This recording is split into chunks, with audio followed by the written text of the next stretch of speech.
પરમાત્માનું નિજ નામ ઓમ 3 વાર ઊંડો શ્વાસ લઈ ઓમકાર ધ્વનિ કરીએ. ઓ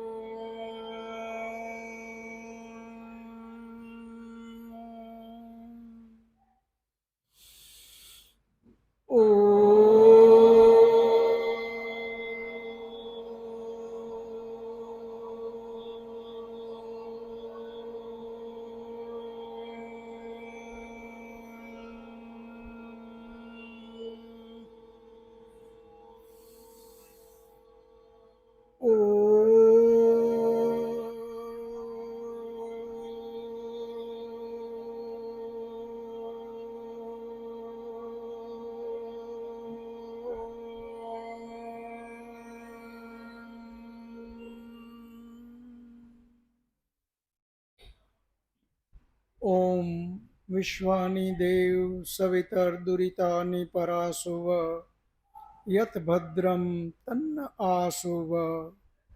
હે પરમ કૃપાળુ પરમાત્મા, હે દયાળુ, તું એવી કૃપા કર મારી અંદર રહેલા દુર્ગુણ દુર્વ્યસન આ બધા જ મારાથી કોસો દૂર થઈ જાય અને જેનાથી મારું કલ્યાણ થાય, જેનાથી મારી આત્મિક ઉન્નતિ થાય એવા સદ્ગુણોથી તું મને ભરી દે.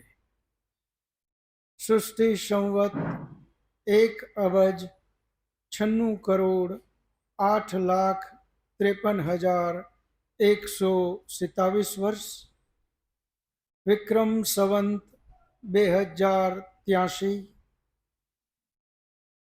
વૈશાખ શુદ્ધ દસમ, દિનાંક 26/4/2026 રવિવાર. વૈદિક મહાસભા દ્વારા આ 84મી કક્ષા, જેમાં ઉપનિષદ પ્રકાશ ગ્રંથમાં ઈશાવાસ્ય ઉપનિષદની આ 4થી કક્ષા, જેમાં આપ સૌ વેદ જ્ઞાન પીપાસુ ભાઈઓ તથા બહેનોનું હાર્દિક સ્વાગત છે. આપણે 83 કક્ષા પૂર્ણ કરી આજે 84મી કક્ષા છે. ઉપનિષદ કક્ષાની જે શરૂઆત થઈ, જેમાં 3 કક્ષા આપણે પૂરી કરી અને ઉપનિષદની આ 4થી કક્ષા છે. ઉપનિષદ એના પૂર્વ ભૂમિકા આપણે બધી વાત કરી. ઉપનિષદની શરૂઆતમાં સત્યવ્રત સિદ્ધાંત અલંકારજીએ જે પેલો શ્લોક આપ્યો, ઓમ પૂર્ણમ મદ પૂર્ણમિદમ, એના ઉપર આપણે અધ્યયન કર્યું. આજે ઈશાવાસ્ય ઉપનિષદનો પ્રથમ મંત્ર શરૂ કરવાનો છે. મંત્ર અને શ્લોક એમાં શું તફાવત, એના ઉપર આપણે અધ્યયન કર્યું. જે કાંઈ સ્વયં પરમપિતા પરમાત્માએ આપણને જ્ઞાન આપ્યું, એ 4 વેદ, એમાં જેટલા મંત્રો છે એને આપણે મંત્ર કહીએ છીએ. યાની મંત્ર ઈશ્વર રચિત છે. જ્યારે મનુષ્ય રચિત જે કાંઈ છે એને આપણે શ્લોક, ચોપાઈ, દોહા આ રીતે કહીએ છીએ. જ્યારે મંત્ર માત્ર સ્વયં પરમાત્મા રચિત, એને આપણે મંત્ર કહીએ છીએ. એટલા માટે આપણે પહેલો જે બૃહદારણ્યક ઉપનિષદનો જ લીધેલો શ્લોક છે, એટલે આપણે એને શ્લોક કીધો. ઓમ પૂર્ણમ મદ પૂર્ણમિદમ, જે આ ઉપનિષદ પ્રકાશમાં પહેલો જ શ્લોકને લીધો. એનું ખૂબ મહત્વ છે. એટલે સત્યવ્રત સિદ્ધાંત અલંકારજીએ એને ક્રમમાં પેલો લઈ અને હવે આપણે ઉપનિષદની શરૂઆત એમણે કરી. પેલો જે શ્લોક લીધો એનો અર્થ પણ એ જ છે, ઓમ પૂર્ણમ મદ પૂર્ણમ ઇદમ પૂર્ણાત પૂર્ણમુદચ્યતે, જેમાં આપણે 3 જગતની વાત કરી. એક પ્રકૃતિનું જગત, બીજું જીવાત્માનું જગત અને ત્રીજું પરમાત્માનું જગત. પરમાત્માનું જગત પૂર્ણ છે. પરમાત્માના જગતમાંથી કાંઈ પણ લઈ લઈએ તો કાંઈ ઓછું ન થાય અને એમાં કાંઈ ઉમેરો કરો તો વધી ના જાય. એનું નામ છે પરમાત્માનું જગત, અને એનું આપણે ઉદાહરણ સાથે બધું સમજ્યા. એ પૂર્ણ છે એનો અર્થ જ એ થાય કે એ સર્વત્ર છે, અને એ સર્વત્ર છે એ ઈશાવાસ્ય ઉપનિષદનો પેલો મંત્ર ત્યાંથી જ શરૂ થાય છે. ઈશાવાસ્ય ઉપનિષદ એનો પેલો મંત્ર, ઈશાવાસ્યમ ઇદમ સર્વમ યત ક્વિંચ જગત્યામ જગત તેન ત્યક્તેન ભુંજીથા મા ગૃધ કશ્યશ્વેદનમ. આનું નામ જ ઈશાવાસ્ય ઉપનિષદ એટલા માટે છે કે એના પેલા મંત્રોના શરૂઆતના શબ્દો જ ઈશાવાસ્યમ ઇદમ સર્વમ ત્યાંથી જ શરૂ થાય, એટલે જ એનું નામ ઈશાવાસ્ય ઉપનિષદ છે. અને આ ઈશાવાસ્ય ઉપનિષદ સ્વયં એક વેદનો ભાગ છે. એટલા માટે આમાં જે કાંઈ લખેલા છે એને આપણે મંત્રો કહીએ છીએ. આપણા 4 વેદ, ઋગ્વેદ, યજુર્વેદ, સામવેદ, અથર્વવેદ, એમાંનો જે યજુર્વેદ છે એ યજુર્વેદનો 40મો અધ્યાય એ મનુષ્ય જીવન માટે ખૂબ ઉપયોગી હોવાથી આપણા ઋષિમુનિઓએ એને અલગ કરી અને એનું નામ આપી દીધું ઈશાવાસ્ય ઉપનિષદ. તો આ ઈશાવાસ્ય ઉપનિષદ એ આપણા યજુર્વેદના 40મો અધ્યાય છે. હા, એકાદ મંત્રમાં ફરક છે. મૂળ સંહિતામાં જે ક્રમમાં લખેલા છે મંત્રો એ ક્રમમાં ફરક છે, બાકી મોટા ભાગે એ જ 40મા અધ્યાયને અહીંયા લઈ લીધેલો છે.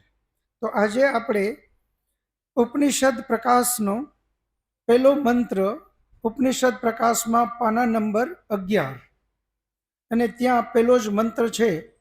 જેમની પાસે ગ્રંથ હોય એ બધા જ ગ્રંથ ખોલી લેશું અને ઈશાવાસ્ય ઉપનિષદનો પેલો મંત્ર આપણે બધા જ બોલીએ. ઓમ ઈશાવાસ્યમ ઇદમ સર્વમ યત્ કિંચિત જગત્યામ જગત તેન ત્યક્તેન ભુંજીથા મા ગૃધ કૃશશ્વેદનમ.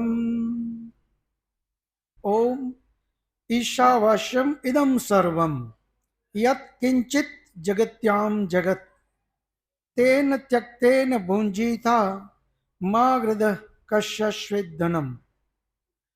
परमात्मा सब तरह से पूर्ण है, यह कहकर ईशावास्य उपनिषद का उपक्रम प्रारंभ होता है. जब वह पूर्ण है तो इतना पूर्ण है कि वह इस जगत के अणु अणु में बसा हुआ है, उसी से सारा संसार आच्छादित है. ईशावास्यम इदम सर्वम, संसार गतिमान है, प्रवाह से चल रहा है, यहाँ कुछ स्थिर नहीं. स्थिर हो तो टिका न रहे. परिवर्तन से ही जीवन है, कोई वस्तु स्थिर रहकर जीवित नहीं रह सकती. गति परिवर्तन ही जीवन का आधार है. बहता हुआ पानी ही जीवित है, खड़ा रहने पर सड़ने लगता है. परमात्मा जिस संसार में बसा हुआ है वह क्षण क्षण परिवर्तित हो रहा है. यत् किंचित जगत्याम जगत, परमात्मा में परिवर्तन नहीं, बदलाहट नहीं. जगत में परिवर्तन है, बदलाहट है.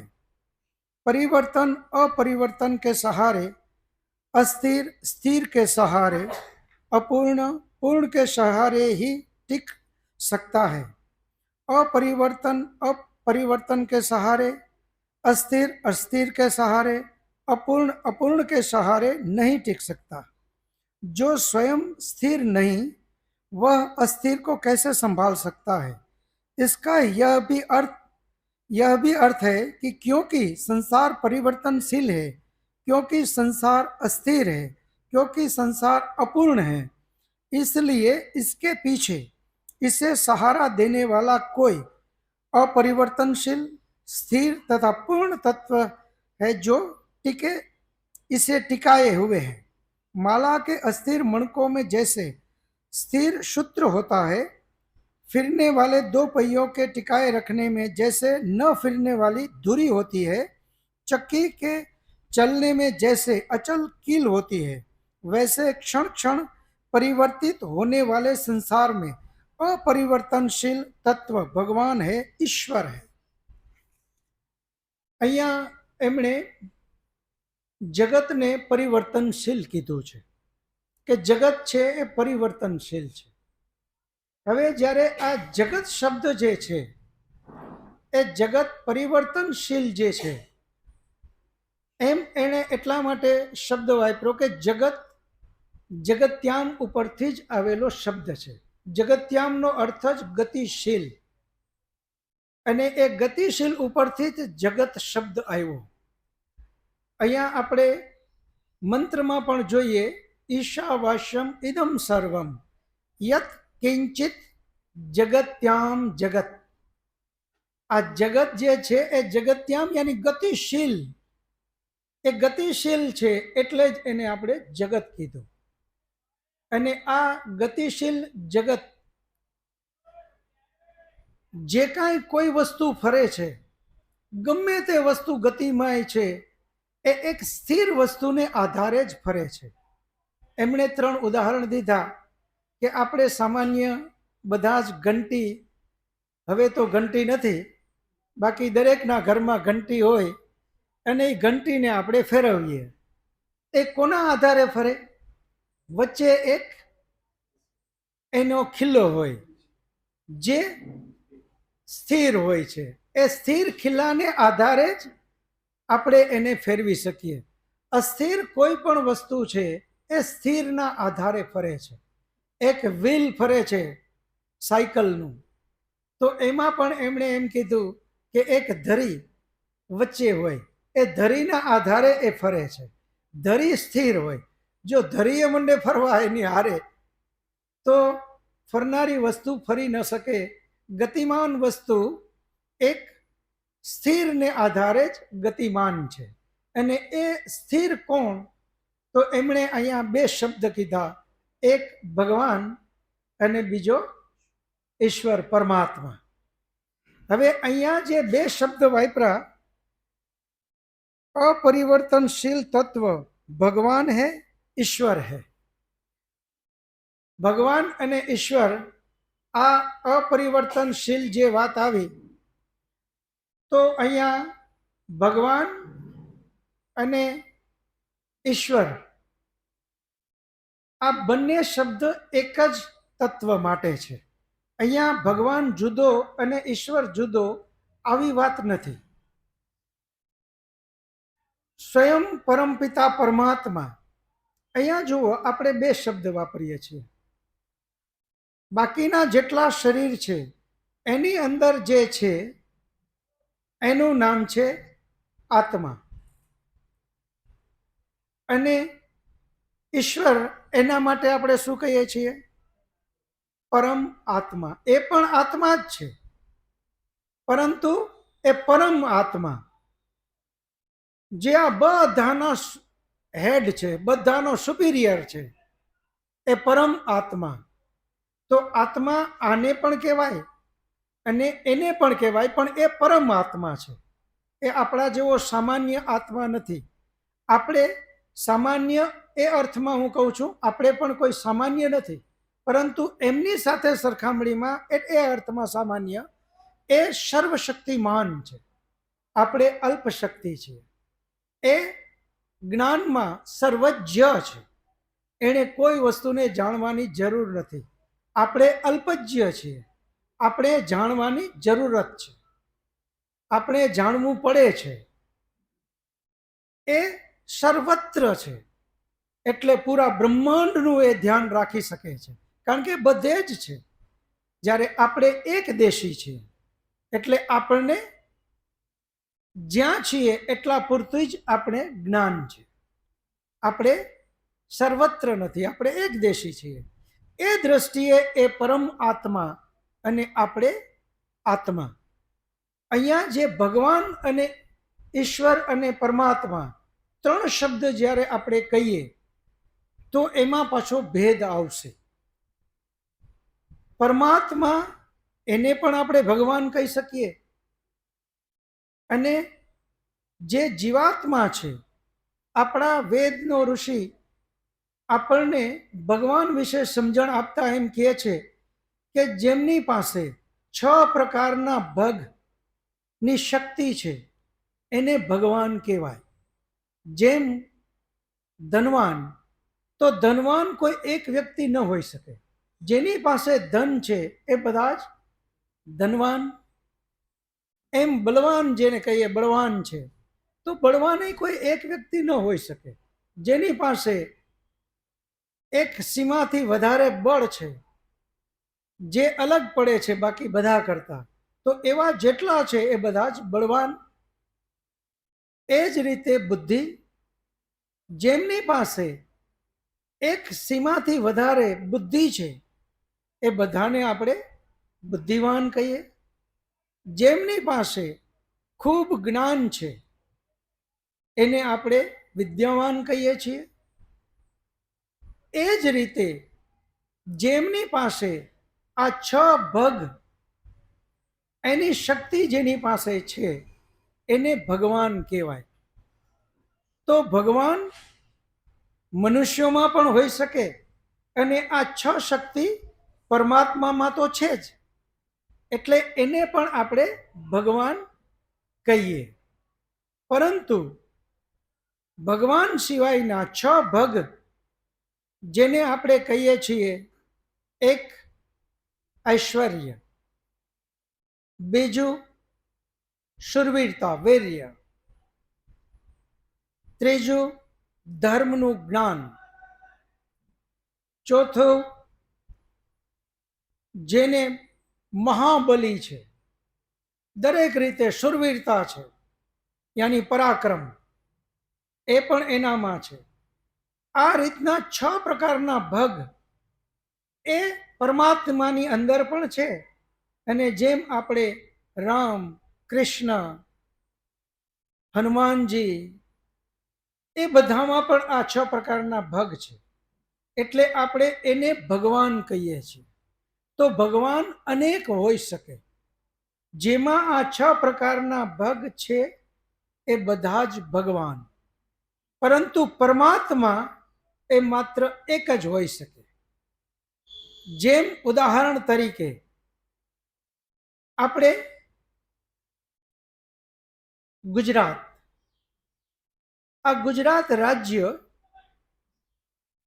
અને ગુજરાત કહેવાય, અને આને ભારત પણ કહી શકાય, કારણ કે ભારત બહુ મોટું છે. ભારત બધા ઉપર છે. તો ભારત જે છે એ બધાને લાગુ પડશે. ગુજરાત નહીં ભારત લાગુ પડે, રાજસ્થાન નહીં ભારત લાગુ પડે, મધ્યપ્રદેશ નહીં ભારત લાગુ પડે, પણ ભારતને ગુજરાત નહીં કહી શકાય, કારણ કે ભારતનો વ્યાપ ખૂબ મોટો છે. આપણે મહારાષ્ટ્રને ત્યાંય ગુજરાત શબ્દ લાગુ નહીં પડે, કારણ કે એ અલગ થઈ ગયું છે. એમ ભગવાન પરમાત્મા માટે શબ્દ લાગુ પડશે, પરંતુ પરમાત્માનો વ્યાપ ખૂબ મોટો છે. પરમાત્માની અંદરમાં આ બધા જ આવી જાય. બધા સ્ટેટ જે કાંઈ કહીએ છીએ એ પરમાત્મામાં આવી જાય છે. પરંતુ ભારતની અંદર આ બધા રાજ્યો છે. આ રાજ્યની અંદર ભારત નથી. ભારત વિશાળ છે, મોટો છે. ભારત ગુજરાતમાંની જે શક્તિ છે એના કરતાં વિશેષ શક્તિ ધરાવનારો ભારત છે. ગુજરાતમાં જેટલો ધન વૈભવ છે એના કરતાં વિશેષ ભારતમાં છે. ભારત એ મોટો વ્યાપ વાળો છે. તો એ દ્રષ્ટિએ અહીંયા જે બે શબ્દ છે, એક ભગવાન અને બીજો પરમાત્મા કહીએ, ઈશ્વર કહીએ અને ભગવાન પણ કહીએ, તો એ ભગવાન પરમાત્માને લાગુ પડશે, ભગવાન ઈશ્વરને લાગુ પડશે, ભગવાન બાકી જેની પાસે આ 6 પ્રકારના ભગ છે એમને પણ, મનુષ્યોને પણ લાગુ પડે છે. એટલે આપણે ભૂલ ખાઈએ છીએ કે જ્યાં ભગવાન શબ્દ આવ્યો ત્યાં આપણે માત્ર પરમાત્મા ગણી લઈએ છીએ, પરંતુ ગુજરાતને ભારત જ કહી શકાય. આટલાને જ ભારત સમજી લેવાની જરૂર નથી. ભારત વિશાળ છે. ભારતને ઓળખવા માટે આખા ભારતનું પરિભ્રમણ કરવું પડશે. ખાલી ગુજરાતના 5 ગામ જોઈ લીધા એનાથી ભારત ઓળખાશે નહીં. તો પરમાત્મા એ વિશિષ્ટ શક્તિ છે, પરમાત્મા મહાન શક્તિ છે, પરમાત્મા મહાન જ્ઞાની છે, યાની સર્વજ્ઞ. જ્ઞાનની અંદરમાં સર્વજ્ઞ, શક્તિમાં સર્વશક્તિમાન, વ્યાપકતામાં સર્વત્ર. એ બધા જ ગુણ જીવાત્માઓમાં નથી. તો જેમ જીવાત્મા અને એ પરમાત્મા, એ ભેદ એ અહીંયા આપણે આ બે શબ્દોમાંથી સમજીએ. આગળ એ જ પેજને આજે वाचिए हजू। सृष्टि की हर वस्तु में भगवान बसा हुआ है, तो सृष्टि की हर वस्तु उसी की है, परंतु विडंबना यह है कि मैं कहता हूं मेरी है, दूसरा कहता है उसकी है। न मेरी है न तेरी है, इस सब को यहीं छोड़कर हम सब ने किसी न किसी दिन चल देना है। इसलिए यह समझ कर कि सब उसी का दिया हुआ है, तेन त्यक्तेन संसार का भोग कर बुंजी था। किसी वस्तु की लालच में मत पड़, किसी वस्तु को अपना समझकर उसमें मत चिपट जा। माँ गृदह, क्योंकि संसार के ये पार्थिव पदार्थ, यह धन धान्य किसका है? कश्यश्वित धनम, न मेरा है न तेरा है, मैंने भी इसे छोड़ जाना है, तूने भी इसे छोड़ जाना है। कश्यश्वित धनम एक प्रश्नार्थ अर्थ में अहींया पूछे छे। कश्यश्वित धनम आ कोनु आम बधुं, आ जे कांई आपणे धन वैभव जे कांई छे ए बधुं कोनु? कश्यश्वित धनम। पछी एनो जवाब आपे छे, ये न मेरा है न तेरा है, मैंने भी इसे छोड़ जाना है, तूने भी इसे छोड़ जाना है। ईशावास्योपनिषद का यह मंत्र हम संसार में जीवन किस प्रकार से बिताएं, इस समस्या के रहस्य को खोलकर रख देता है। इस मंत्र का एक एक टुकड़ा जीवन के लिए पारसमणि बनकर उसे स्वर्णिम बना सकता है। इस मंत्र के 4 टुकड़े हैं, जिनमें से एक एक टुकड़ा महावाक्य है। यह 4 महावाक्य क्या है? पहला महावाक्य, ईशावास्यम इदम सर्वम। ईशावास्यम इदम सर्वम, आ मंत्र ने तमे जो एमणे 4 महावाक्य कीधा। एक मंत्रना 4 वाक्य, ईशावास्यम इदम सर्वम आ पहलू महावाक्य, यत् क्विंचित जगत्याम जगत आ बीजू महावाक्य, तेन त्यक्तेन भूंजी था आ त्रीजू महावाक्य, अने चौथू मां गृदह कश्यश्वित धनम आ चौथू महावाक्य। एमणे एम बात करी कि आ 4 महावाक्य अपना जीवन ने, अगर आ 4 महावाक्य ने बराबर समझी लईए तो अपना जीवन नो कांटो बदलाई जाए, जीवन जीववानी आखी शैली अमूल्य बनी जाए। आ जे जीवन आपने उपनिषदनो ऋषि केम जीवવું एना माटेनी जे वात करे छे ए आ 4 महावाक्य माटे आपने समझावे छे। जेमानुं पहेलुं महावाक्य, ईशावास्यम इदम सर्वम। ईशावास्योपनिषद के 4 महावाक्यों में से पहला महावाक्य है, ईशावास्यम इदम सर्वम। यह सब जो कुछ दिखता है या नहीं भी दिखता, ईश्वर से बसा हुआ है। हम संसार में रहते हैं, संसार को ही देखते हैं, संसार से अतिरिक्त हमें कुछ नहीं दिखता, इसलिए हमारा जीवन का दृष्टिकोण एक ही रह जाता है। हम संसार के लिए हैं, संसार हमारे लिए है। उपनिषद कहती है कि तुम भ्रम में हो। यह ठीक है कि संसार तुम्हें दिखता है, परंतु स्मरण रखो, इस दिखने वाले के पीछे न दिखने वाला बैठा है। न दिखने वाला न हो तो दिखने वाला नहीं दिख सकता, वही इस सब में बसा हुआ है। ઉપનિષદનો ઋષિ આપણને એમ કહે છે કે હે મનુષ્ય, તું જે કાંઈ જો છો એને જ માત્ર અંતિમ સત્ય સમજી અને ત્યાં ચીપકી ન જા. જે દેખાય છે એની અંદર જે સૂક્ષ્મ રૂપે વસેલો છે, તું એના દર્શન કર. આને આપણે વ્યવહારિક ભાષામાં જો વાત કરીએ તો વ્યવહારિક ભાષાની અંદરમાં આપણે લોકો દિવાળીમાં જે બોમ્બ લઈ આવીએ છીએ, ફટાકડા ફોડીએ છીએ, એ બોમ્બ જે દેખાય છે સાવ સામાન્ય, પરંતુ એની અંદર રહેલી શક્તિ, જો એના વિશે આપણે ખબર ન હોય અને ભૂલથી કોઈ તનખો અગ્નિ એને અડી ગઈ તો એ એટલો બધો બ્લાસ્ટ કરે કે આપણી આંખ, આપણા હાથ, દરેક જગ્યાએ આપણે એ નુકસાન કરી શકે. સામાન્ય રીતે આપણે બધા આ જ ભૂલ કરીએ છીએ. જે દેખાય છે એને અંતિમ સત્ય સમજી બેઠા અને એમાં એવા લાગી ગયા કે આપણે એની અંદર જે સૂક્ષ્મ શક્તિ પડી છે, જે અદ્રશ્ય છે, એનો આપણે અંદાજ ન લગાડ્યો અને પરિણામે આપણે બહુ મોટું નુકસાન કરી બેઠા.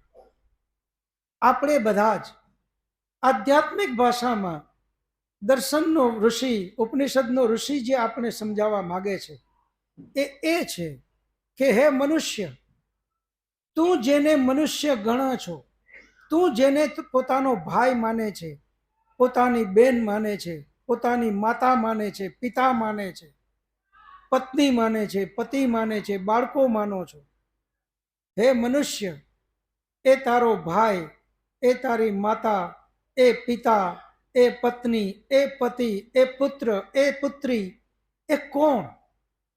આનું ચિંતન કર. જે નરી આંખે દેખાય છે શરીર, એ તારી માતા છે. જે નરી આંખે દેખાય છે જે શરીર, એ પિતા છે. જે નરી આંખે દેખાય છે શરીર, એ તારો પતિ છે, એ તારી પત્ની છે, એ તારા બાળકો છે. જો એટલા સુધી જ આપણે અટકાઈ ગયા તો આપણે વાસ્તવમાં એને ઓળખી નહીં શકીએ અને પરિણામે જ આપણે દુઃખી છીએ. આપણે મોટા ભાગના જે નરી આંખે દેખાય છે, આ મારા માતા પિતા અને એમના દ્વારા જે બાળકો, એ જ મારા ભાઈ ભાંડુ,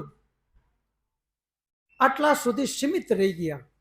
ઉપનિષદનો ઋષિ આપણને કહે છે કે હે મનુષ્ય, તારે આટલા સુધી સીમિત રહેવાની જરૂર નથી. તારે આનાથી વિશેષ ચિંતન કરવાનું છે, કારણ કે તું મનુષ્ય છો.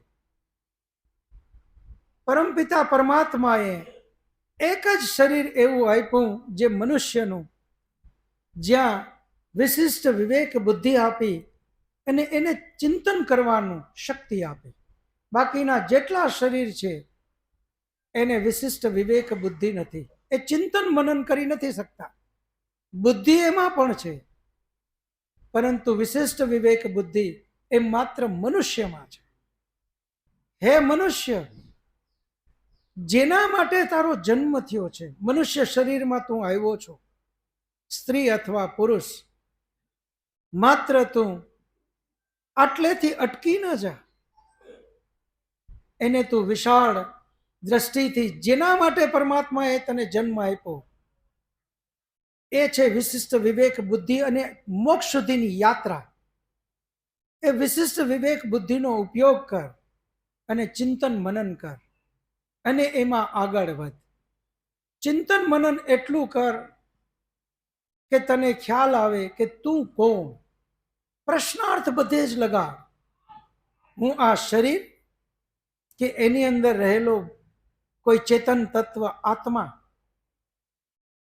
આ શરીર શું? તો આ શરીર તો જળ છે, 5 મહાભૂતમાંથી બનેલું છે, જેમાંથી આ જે કાંઈ નરી આંખે દેખાય આખો સંસાર, માઇક, પંખા, લાઈટ, આ બધું જ 5 મહાભૂતમાંથી બન્યું છે. એમાંથી જ આ શરીર બન્યું, 5 મહાભૂતમાંથી બનેલું. આ તો જળ છે, હું આ નથી. તો હું કોણ? હું તો અંદર બેઠેલો એક ચેતન તત્વ આત્મા છું.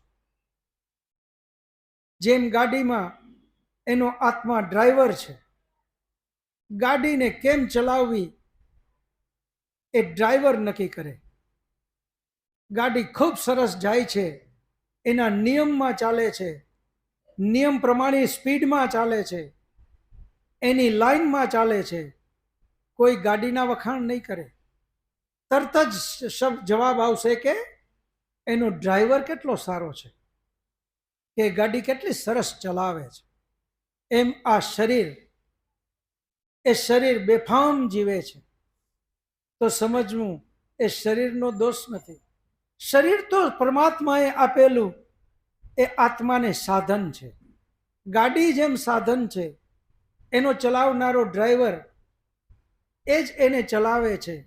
એમ આ શરીર પણ એક સાધન છે. એનો ચલાવનારો ડ્રાઈવર અંદર બેઠેલો આત્મા છે.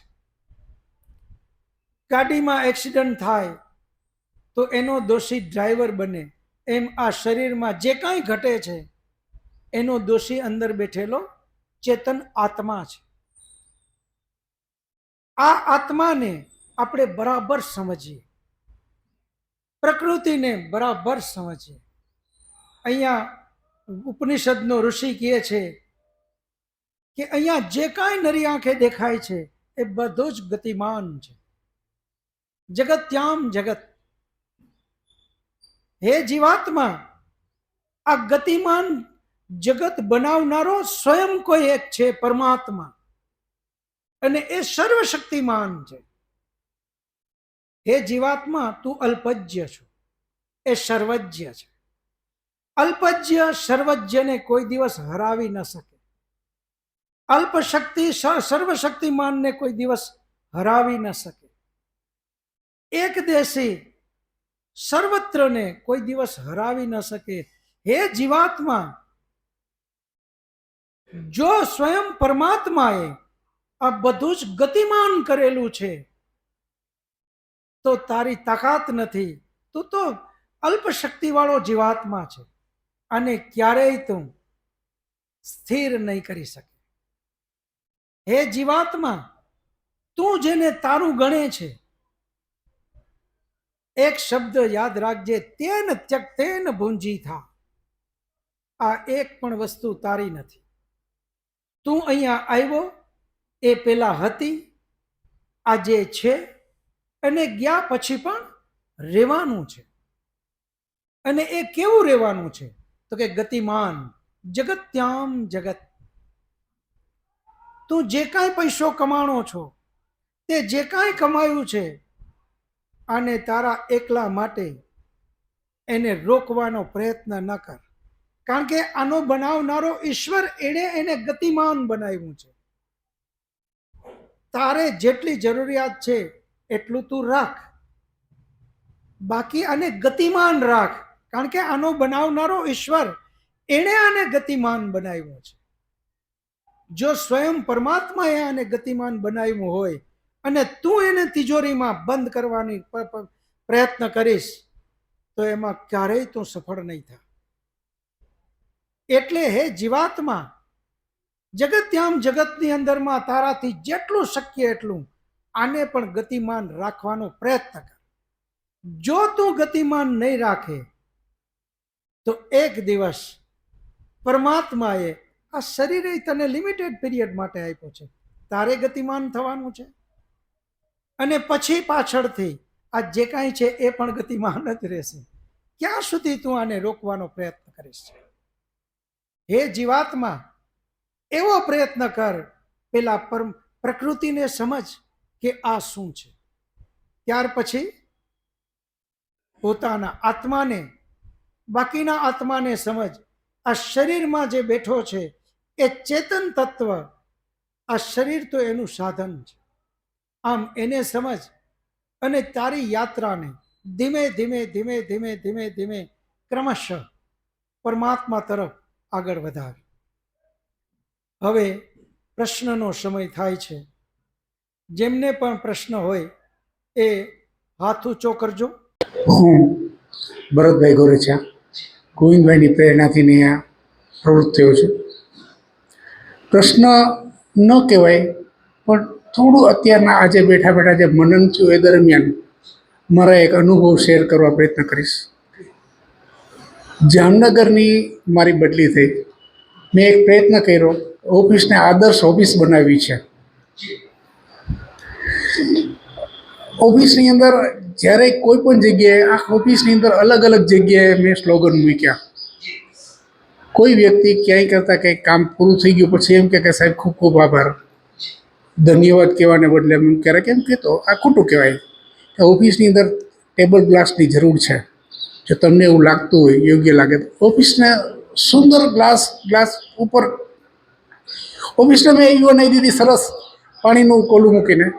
હવે કોમ્પ્યુટરની અંદર એક કલમ, મારા કાયદાની કલમનું છણાવટ કરીને મેં કોમ્પ્યુટરની અંદર સારું સોફ્ટવેર જેવું મૂકી દીધું કે હવે મારી બદલી થઈ ગઈ.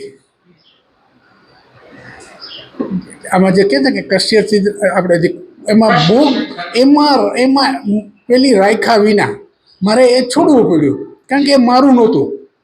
હું અત્યારના આ વાતને યાદ કરું છું કે મારું નથી એવું વિચારીને મેં છોડ્યું તો મને એનું એકેય દુઃખ ન થયું. માત્ર અનુભૂતિ થઈ કે મેં મારી ઓફિસને સારી બનાવી. આ કશ્યપ સિદ્ધરામનો જે આપણે કાંઈ લઈ જવાનું નથી એ હિસાબ જો જીવનમાં અનુભવીએ તો બહુ સારું રહે. આવું મારી એક વાત, મારો એક અનુભવ રજૂ કર્યો. ભરતભાઈએ જે વાત કરી એ એમણે બહુ સરસ પોતાનો અનુભવ કીધો કે એમની ઓફિસમાં જ્યાં એ જોબ કરતા હતા એ એનું નહોતું, પણ એને સરસ ઓફિસ બનાવી અને જેવા રિટાયર્ડ થયા એટલે એ ઓફિસ છોડીને પાછા આવતા રહ્યા. આ વાતનું એક ગહન ચિંતન હજુ આગળ વધારો, આટલેથી અટકી ન જઈએ. જેમ એ ઓફિસ આપણી નહોતી એવું જ્યાં આપણે માન્યું, એ ઓફિસ આપણા જ દેશની, આપણા જ ટેક્સ જે આપણે આપીએ છીએ એમાંથી જ બનેલી, ખરેખર આપણી જ, પરંતુ અંદરથી ભાવ કેવો છે, આ મારી નથી. આ ભાવને વ્યાપ કરતો જઈએ. એક ઉદાહરણથી આને સમજીએ.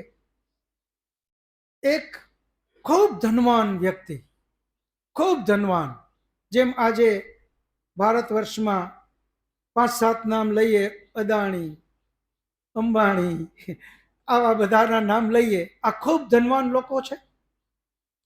એના અલગ અલગ જગ્યાએ મોટા મોટા બંગલાઓ હશે. એ બંગલામાં એના નોકર ચાકરે હશે. એ બંગલામાં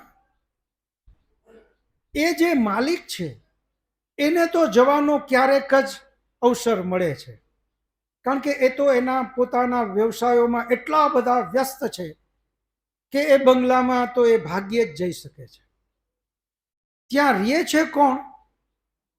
એના નોકર ચાકર બધા. એના ટીવીનો વધારેમાં વધારે ઉપયોગ એના નોકર ચાકર કરે છે. એના સોફાનો વધારેમાં વધારે ઉપયોગ નોકર ચાકર કરે છે. એ બંગલામાં જે કાંઈ છે એ તમામ વસ્તુનો વધારે ઉપયોગ એના નોકર ચાકર કરે છે. હવે માની લ્યો કે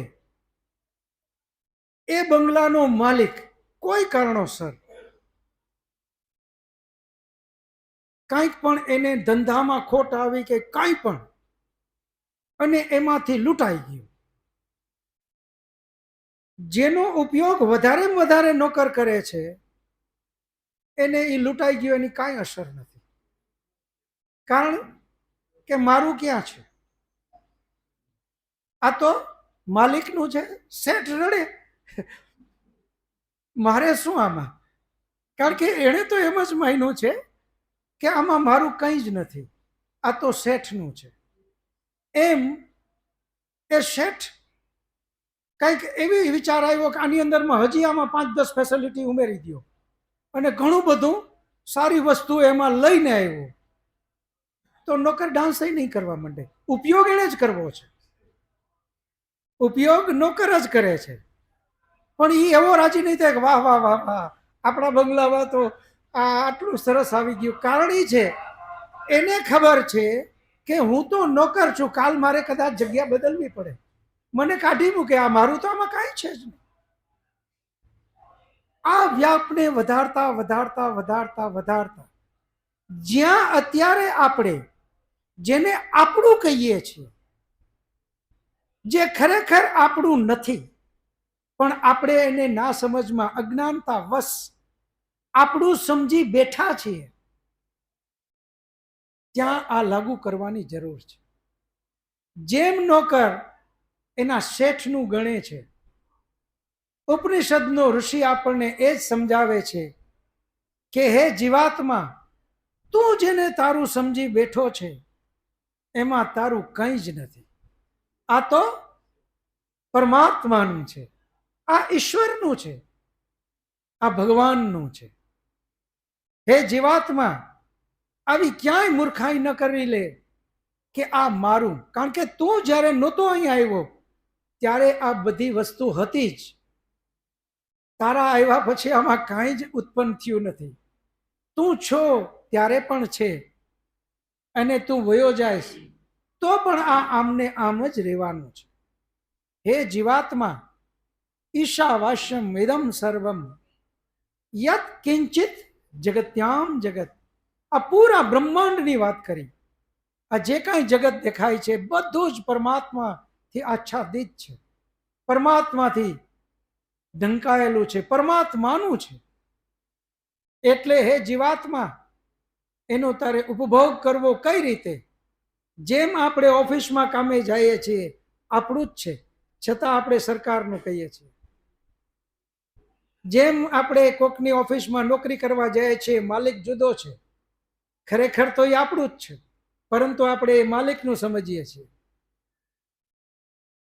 એ જ રીતે અહીંયા પણ એ જ લાગુ કરવાની જરૂર છે. એ દ્રષ્ટિ બહુ સારી છે, એ નોકરની દ્રષ્ટિ બહુ સારી છે, પરંતુ ત્યાં સ્વાર્થ ભરેલો છે. એ નોકરીની ઓફિસમાં આપણે બેઠા છીએ, ત્યાં એ વિચાર મારું નથી છતાં હું સુધારું, એ બહુ સારું છે, પરંતુ ત્યાં સ્વાર્થ ભરેલો છે. મારું નથીની હકીકતમાં મને દેખાય છે કે આ મારું નથી છે, મારું છતાં મારું નથીની ભાવના. અહીંયા એનાથી ઉલટું કરવાની જરૂર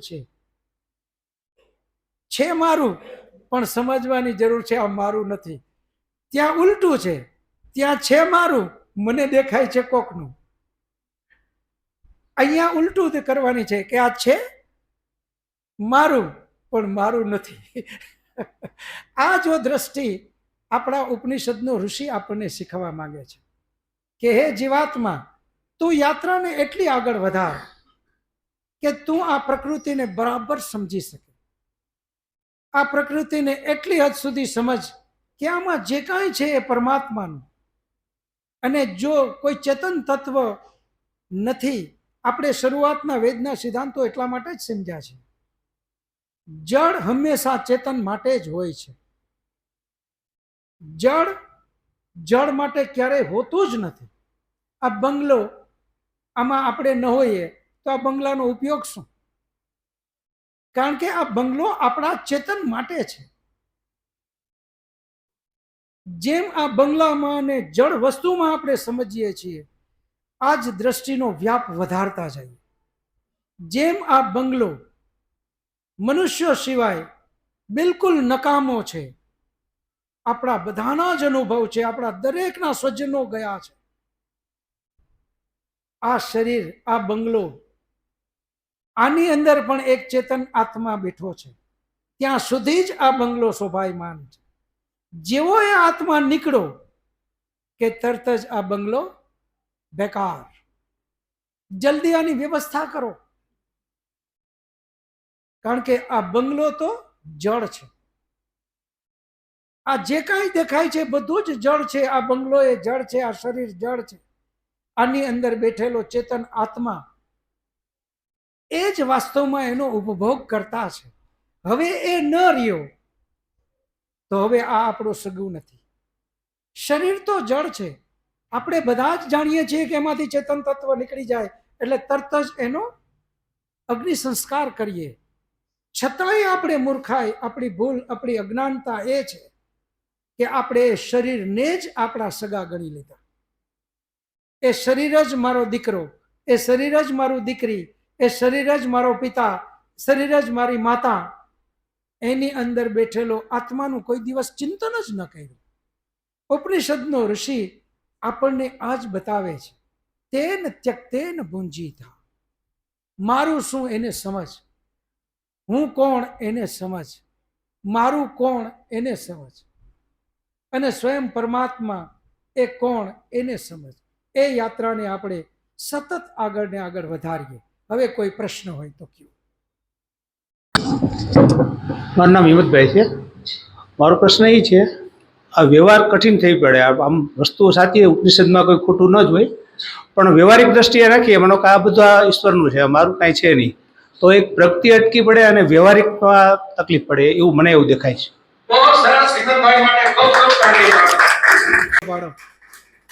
વાત એ સાચી.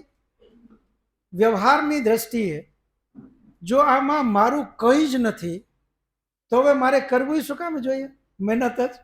આ તો સ્વયં પરમાત્માનું છે. તમારો પ્રશ્ન બહુ વ્યાજબી છે.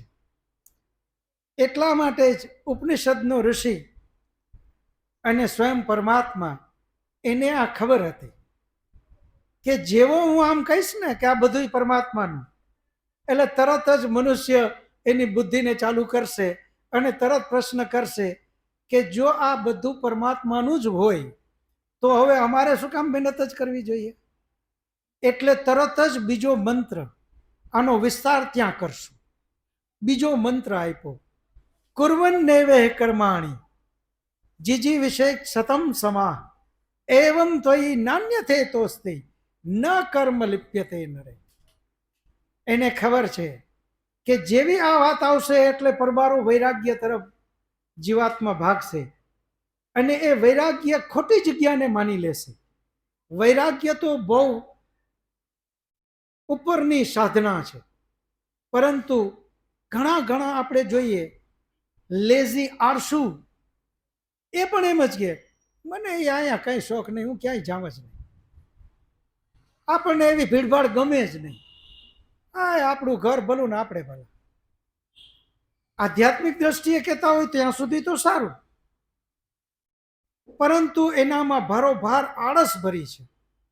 એને નથી કમાવા જવું, કહીએ તો કે હવે કાલ કોણે જોઈ. આ આળસ અને લેઝીપણામાં પડ્યા રહેવું એમ. આપણો પરમાત્મા એમ કહેતો નથી, ઉપનિષદનો ઋષિ આવી વાત કરતો નથી. એટલે પેલા મંત્રમાં આ બધી જ વાત કરી પછી એને જ સમજવા માટે એને તરત જ બીજો મંત્ર આપ્યો, કુર્વન્ને વે કર્માણી જીજી વિશે શતમ સમા. હે જીવાત્મા, ખાસ કરીને મનુષ્ય, કુર્વન્ને વે કર્માણી, તારે કર્મ કરતા કરતા જ જીવવાનું છે. અને કર્મ કરતા કરતા મરું કરવાનું નથી. જીજી વિશે સતમ સમા, 100 વર્ષ સુધી જીવવાની કામના કરવાની છે, માગણી કરવાની છે. પરંતુ કયા કર્મ, એ બધી જ વાત એ મંત્રમાં આપણે બીજા મંત્રમાં લેશું. અહીંયા જ્યારે આપણે આ વાત કરીએ છીએ કે જ્યારે પરમાત્માનું જ છે, ત્યાં માત્ર એટલું જ સમજવાનું છે કે પરમાત્માએ આજ્ઞા એ કરી છે કે તારે પૈસો કમાવાનો છે, ઐશ્વર્ય મેળવવાનું છે, કીર્તિ મેળવવાની છે. આ એક પણ વસ્તુની પરમાત્માએ ના નથી પાડી. ના નહીં, બલકી આજ્ઞા કરી છે કે આ તારે કરવાનું છે. આપણે બધા જ યજ્ઞના મંત્રો એમાં પણ આ જ કામનાઓ કરીએ છીએ. એની અંદરમાં યશ, કીર્તિ, ધન, દોલત આ બધાની માગણી કરી છે. જો એ નકામું હોત તો પરમાત્મા એની માગણી કરવાની વાત જ ન કરે.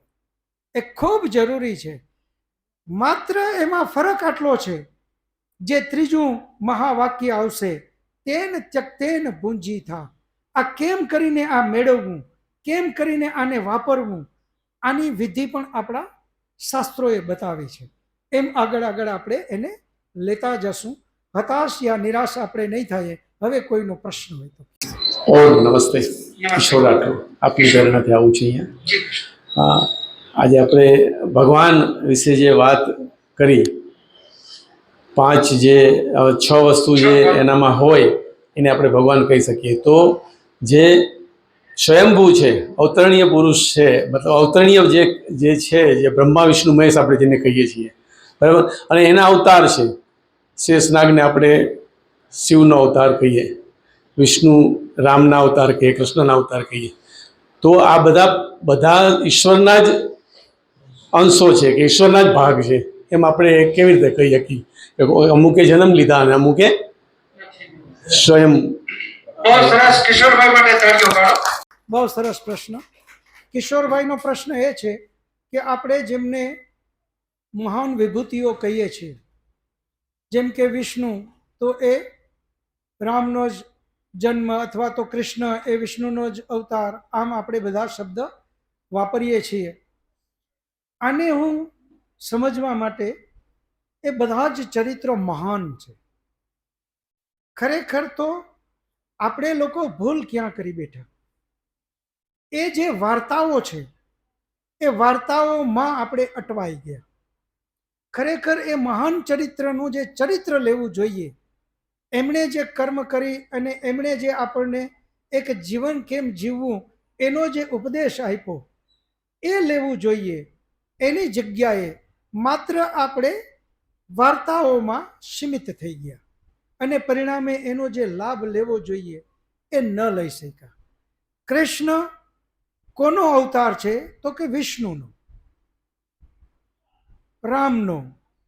ત્યારે રામ અને લક્ષ્મણ નાના ભાઈ, એટલે અહીંયા તાવજીને મોટા ભાઈ કર્યા અને પોતે નાના ભાઈ બન્યા. આવી બધી વાર્તાઓમાં આપણે એટલા બધા અટકી ગયા કે એ વાર્તાથી પછી આગળ વધ્યા જ નહીં. એ વાર્તાઓમાં કાંઈ દોષ છે કે દોષ નથી, હું એ વાત ઉપર નથી જતો. હું તો એ કહેવા માગું છું, જે રાષ્ટ્રના ઘરની અંદરમાં કૃષ્ણ જેવું મહાન ચરિત્ર, એમણે આપેલો ગીતા જેવો મહાન ગ્રંથ દરેકના ઘરમાં હોય, અને એ પ્રજા નિર્માલ્ય હોઈ શકે ખરી? એ પ્રજા વિદેશથી વિધર્મી આ દેશમાં આવે અને અહીંયા મંદિરો લૂંટી જાય, બેન દીકરીઓને બંદીવાન કરીને લઈ જાય, એવું એ પ્રજા ઉપર કરી શકે ખરા? જે કૃષ્ણનો માનનારો પ્રજા છે એમાં ઘરની અંદરમાં ગીતાજીની કેવી શું કામે પડી કૃષ્ણએ?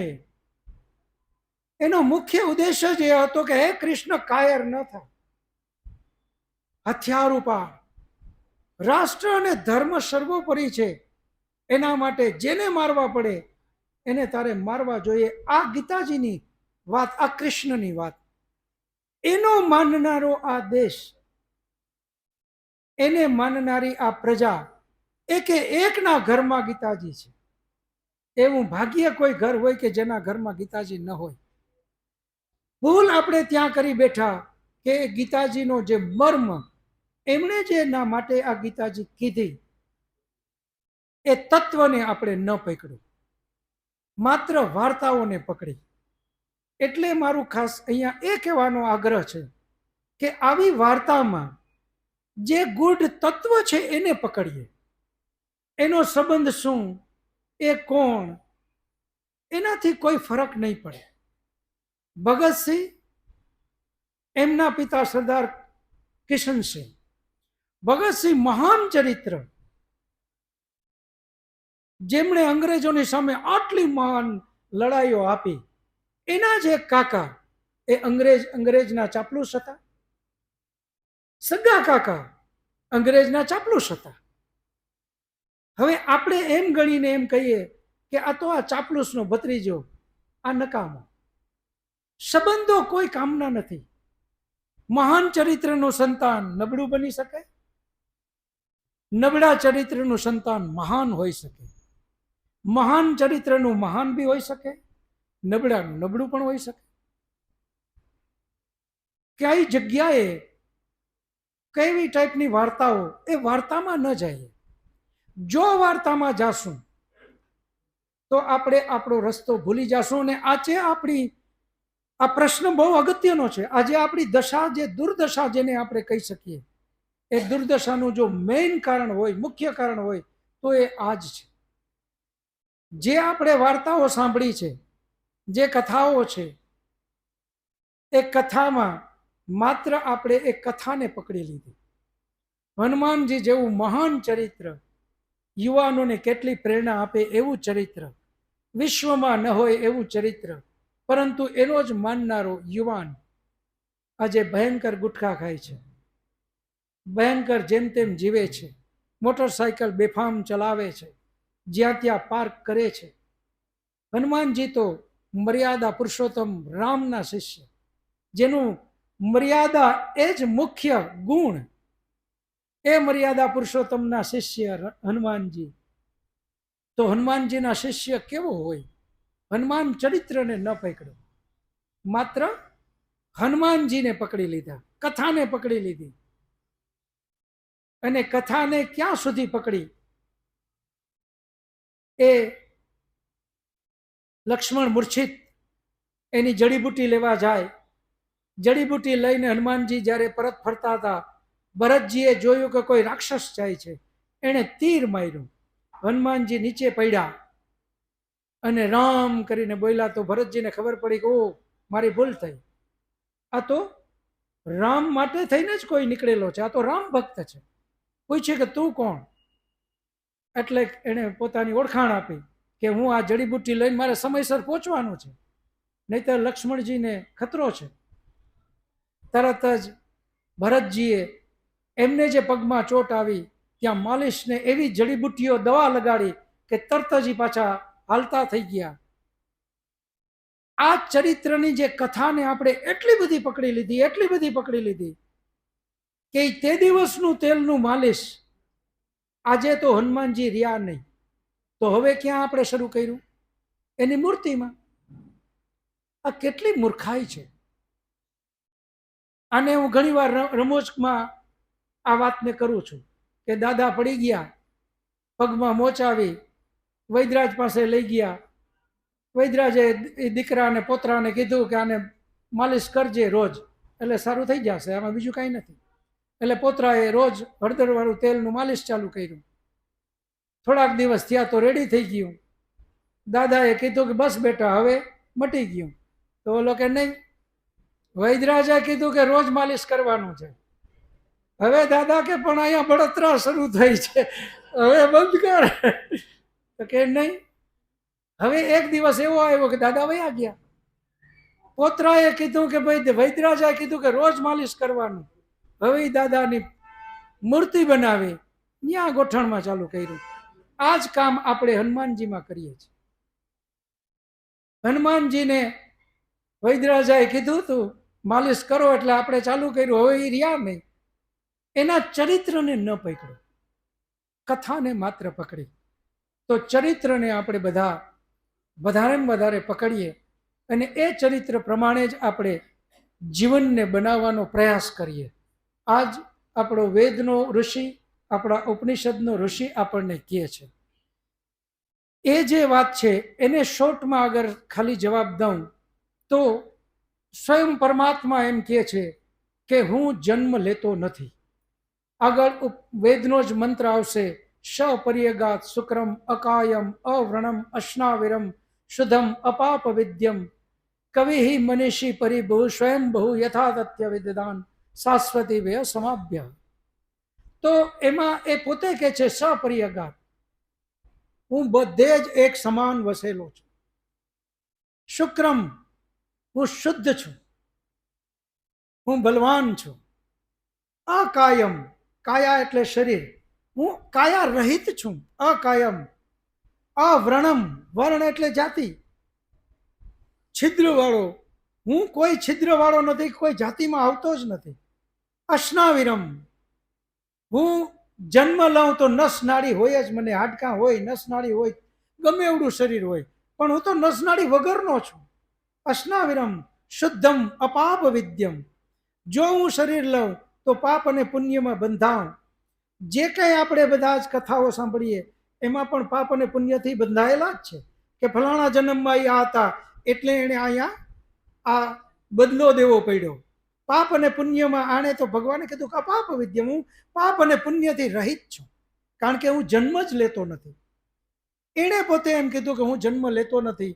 આપણે એમની જ વાતને ભરોસો કરવો જોઈએ, એમની જ વાતને જીવનમાં ઉતારવી જોઈએ અને આગળ લઈ જવી જોઈએ. હવે પહેલી વાર જે આવ્યા હોય એ લોકો પોતાની નામ બોલે, પોતાની ઓળખાણ આપે, શું બિઝનેસ કરતા હતા એ કહે, અને પછી કોની પ્રેરણાથી આવ્યા એ કહે. જયેશ પટેલ મારું નામ છે. નિવૃત્ત એડિશનલ કલેક્ટર તરીકે સરકારમાં 30 વર્ષ સેવા કરી અને આપની અને હંસુભાઈ સુવાગિયાની બેનની પ્રેરણાથી આવ્યો. મારું નામ રાજેશ સઘેરા. હું એક વર્કશોપ ચલાવું હાઇડ્રોલિક, અને ભરતભાઈ ગોરેચાની પ્રેરણાથી ને અહીં આવ્યું છું પહેલી વાર. મારું નામ ભાનુબેન મારવણિયા છે. હું પહેલી વખત વૈદિક મહાસભામાં નૂતનનગર કોમ્યુનિટી હોલમાં આવી હતી, અને આજે હું કેશુભાઈ પટેલ જે છે અને મારા વોટ્સઅપમાં આવેલું હતું, તો મને એમ થયું કે ચાલો આજથી હું શરૂઆત કરું. તો હવે આપણો સમય પૂર્ણ થાય છે. આપણે ટટાર બેસી શાંતિપાઠ કરી પ્રસાદ લઈ અને પછી બધા છૂટા પડશું. આજે એક બે જાહેરાત પણ છે. શાંતિપાઠ.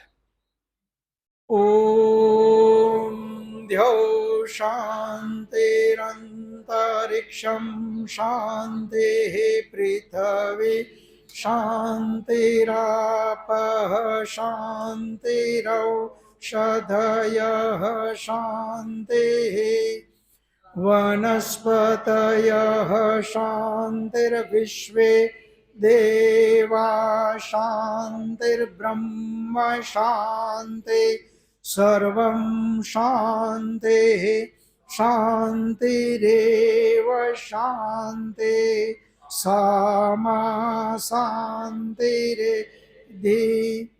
ॐ शान्तिः शान्तिः शान्तिः.